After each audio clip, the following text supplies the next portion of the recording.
Okay, let's do a couple of examples. First, let's write the equilibrium expression for this equilibrium reaction. Remember, our equilibrium expression is going to be products over reactants. So K is equal to my products, H plus, concentration, HCOO minus concentration over reactants, HCOOH. Okay, so that's my equilibrium expression. Now, what happens? At equilibrium, these are my concentrations. So, calculate Kc. And to do that, what we're just going to do is put those values into your expression. So Kc is equal to 4.2 times 10 to the minus 3. I have two of those, so I'll just square it. Notice that I don't have my units, which is very unusual. We'll talk about why that's the case. So if you calculate out Kc, you should get 4.2 times 10 to the minus 3 squared divided by 0.096. And I get something like 1.8 times 10 to the minus 4. Okay, so that's how you calculate Kc. Now let's do another example. And my next example looks like this.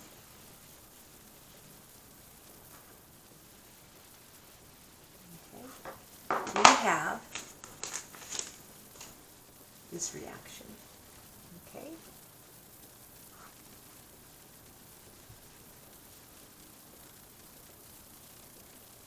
We have sulfur trioxide gas, and that decomposes to sulfur dioxide and oxygen.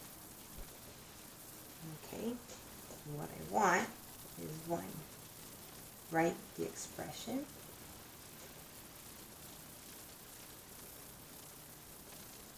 The equilibrium expression.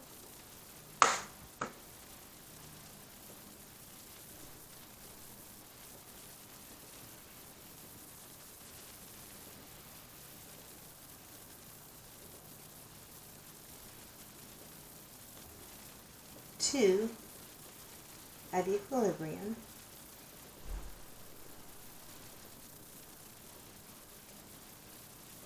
okay, and this one should take, these are around 1,000 Kelvin, just so you know the temperature. Okay, so you're going to write the equilibrium expression, and at equilibrium, the concentrations are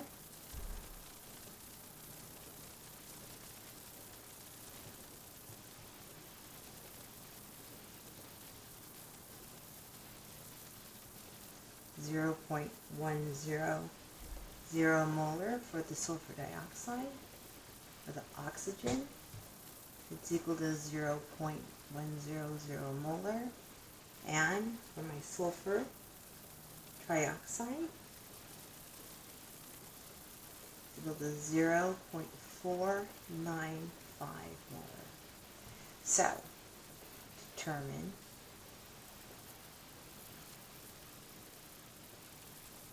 Kc, and then 3, I want you to determine Kp. Alright? So let's go ahead and get started. 1. Write the equilibrium expression. So, my equilibrium expression,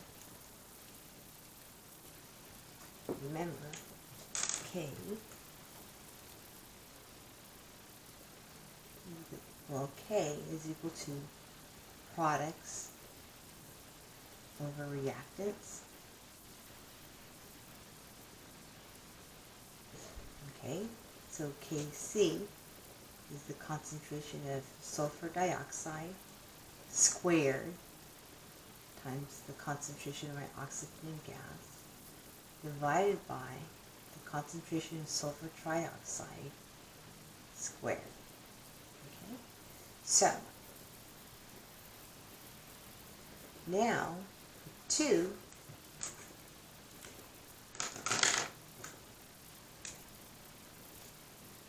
when we determine the value of Kc, we just plug in our numbers. Kc is 0.100 squared times 0.100. All this is divided by, so that was 0.495.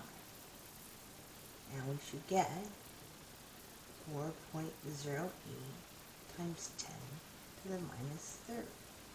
So that's Kc times 1 divided by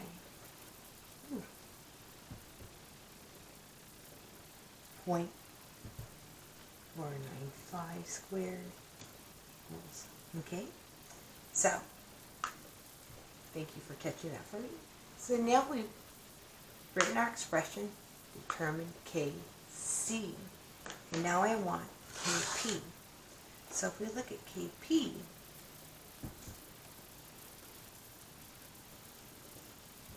number 3,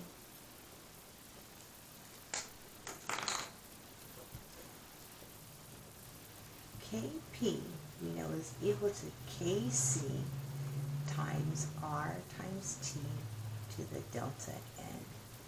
So,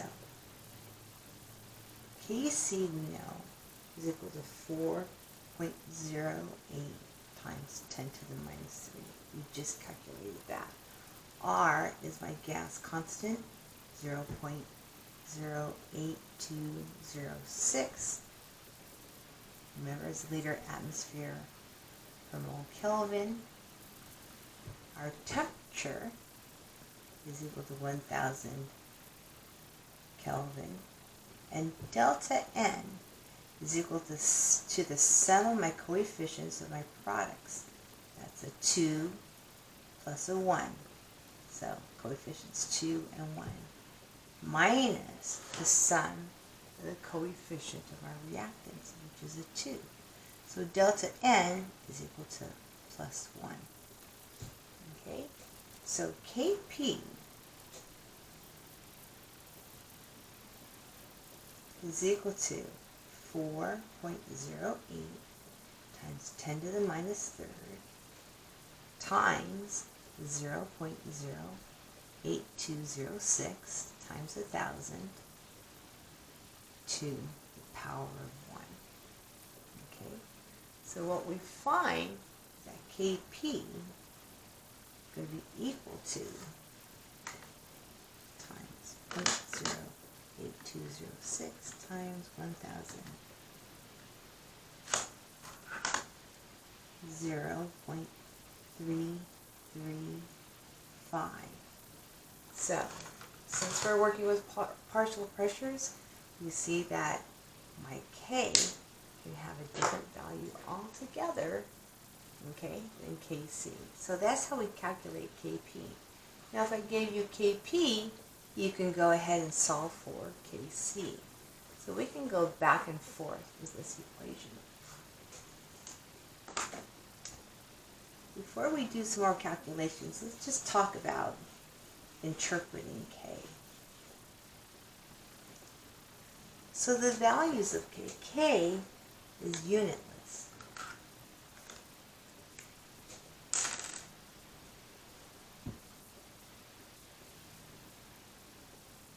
Okay, it's more a measure of activity.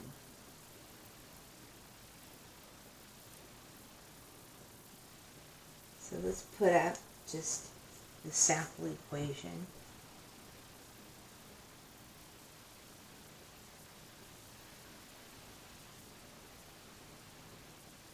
Okay, let's put up my expression.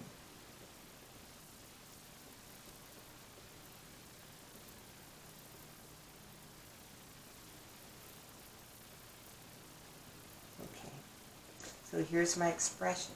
Now, if K is much greater than 10 to the 9th, okay, then we say it goes to completion.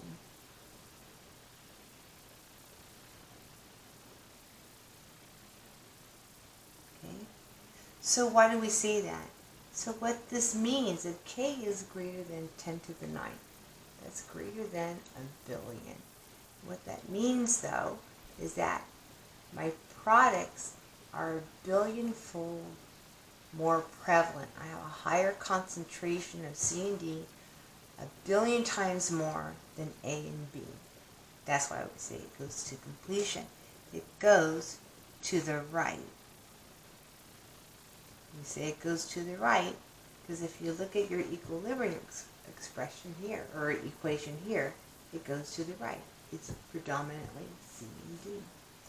If K, right, is small, okay, so let's say it's much less than 0.1. Actually, it should be even smaller than that. All right. So let's say it's small, less than just 1. Okay. Then it goes to the left. So it goes to the left. In other words, okay, if it's less than 1, then I have more A and B than C and D. So it goes to the left. It prefers reactants.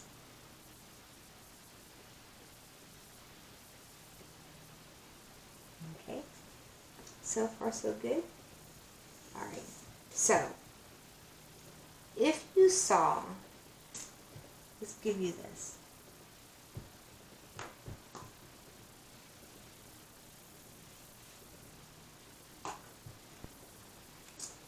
If we go back to our typical reaction here that we started off with, the dinitrogen tetroxide goes to nitrogen dioxide. And we calculated, let's say K, we said, is equal to 0.211. Then the question is, what is preferred?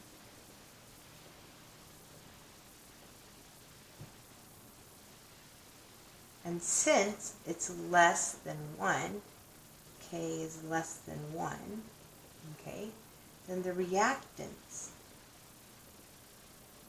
is preferred. Doesn't mean you don't get products, but what it means is that if you look at this portion, I have a lot more concentration of my reactant than I do of my product. Okay? So that's how we interpret K. So does it lie to the left? Does it lie to the right? Okay? Now let's talk about properties of K.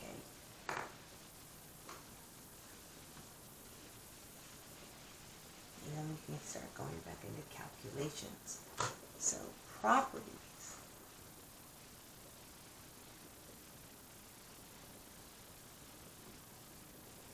Okay. All right. So let me go ahead and give you this example.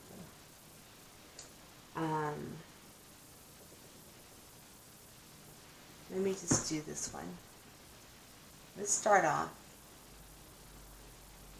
with my dinitrogen tetroxide to form nitrogen dioxide.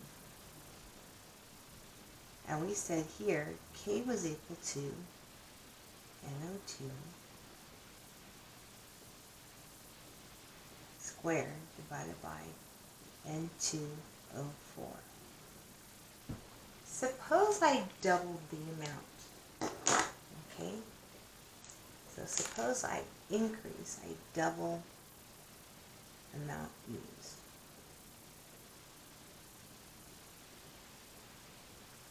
Okay, so N2, okay, so twice the amount of dinitrogen tetroxide. So I multiply everything by 2, gives me twice the amount of nitrogen dioxide. If I calculate K, right, products of reactants is going to be the concentration of NO2 to the fourth power divided by N2O4 squared. But the thing is, this is actually taking my original reference reaction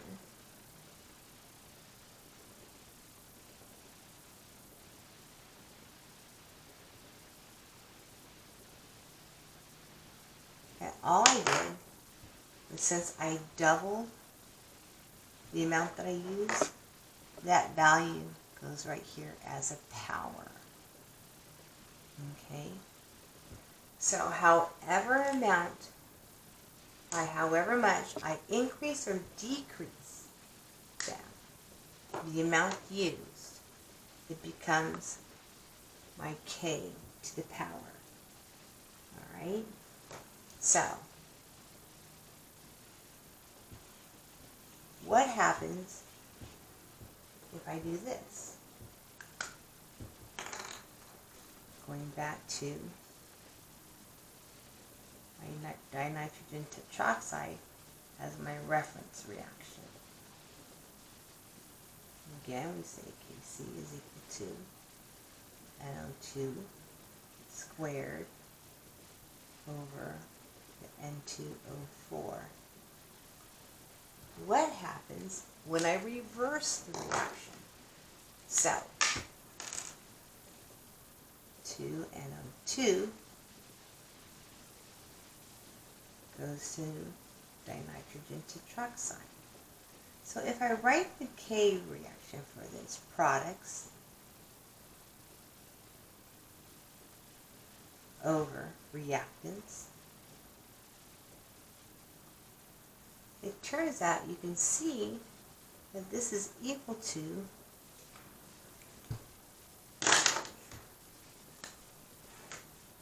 one over Kc, okay, which is that. So when I reverse a reaction,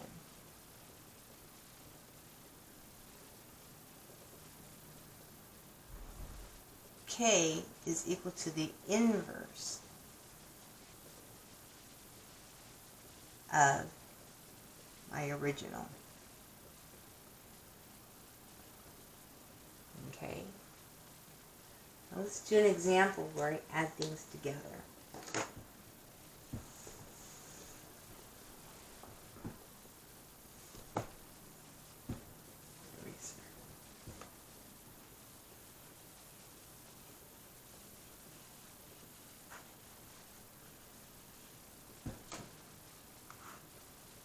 In this case, let's do this. Suppose I have two reactions, but what I'm most interested in is, I'll show you the final reaction.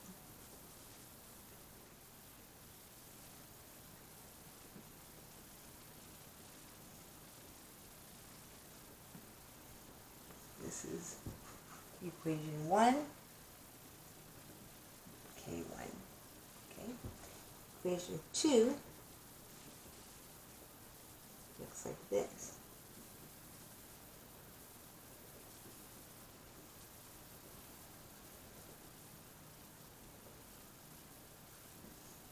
This is K2. Alright? What happens if I add the two together? And that's actually the reaction I'm interested in. Then, like we've done with Hess's law in the past, these cancel out. And the reaction of interest looks like this.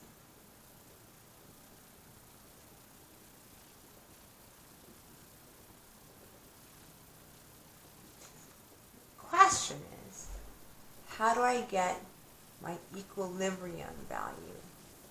I don't know what it is. So let's take a look at all my expressions. So K1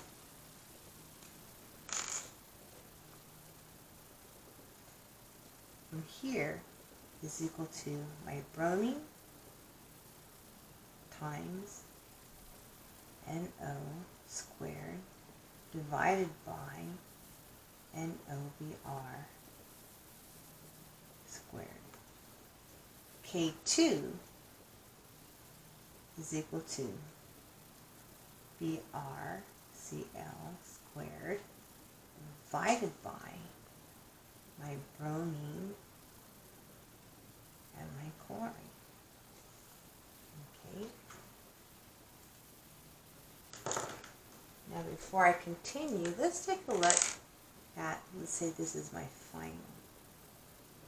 So if I look at my K final,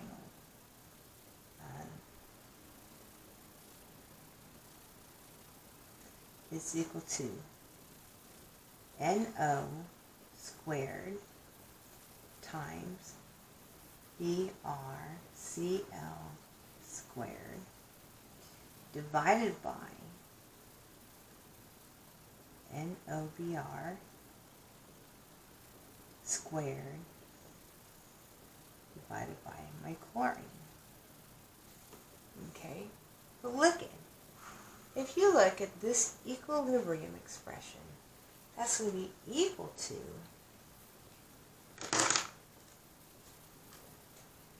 K1 times K2, right?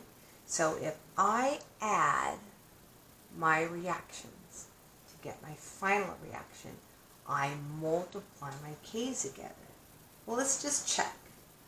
Okay, so K1 times K2, K1 Br2 times NO squared divided by NOBR squared times K2 BrCl squared over Br2 times Cl2. Okay, look at the bromines divide out. So I get NO squared BrCl squared divided by NOBR squared. Can you see that? Okay, and Cl, chlorine, Cl2. So let's summarize the properties.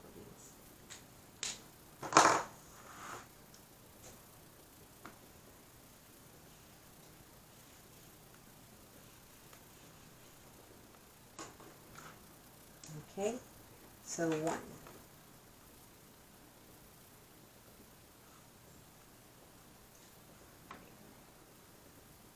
If my equilibrium reaction, okay,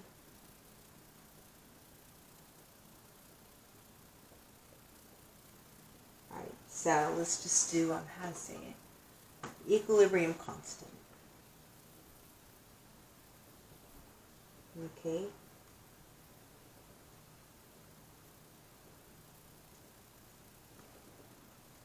okay,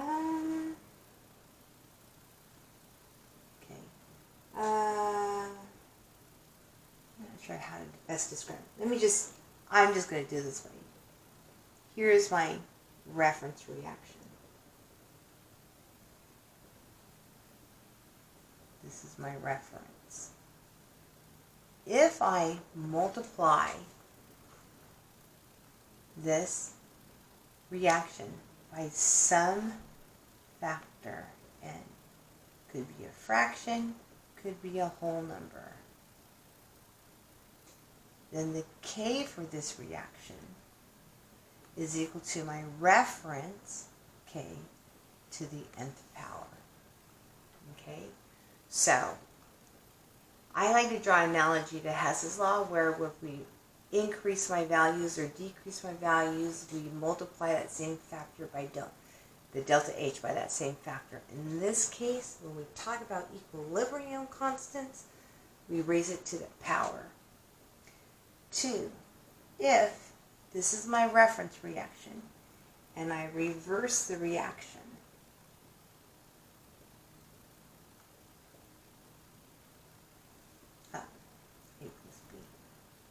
then the K for the reversed reaction is the inverse of my reference.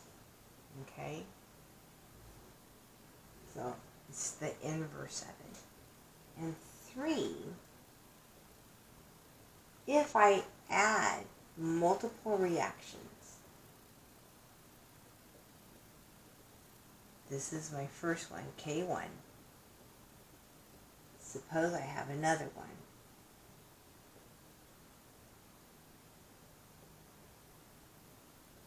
This is K2.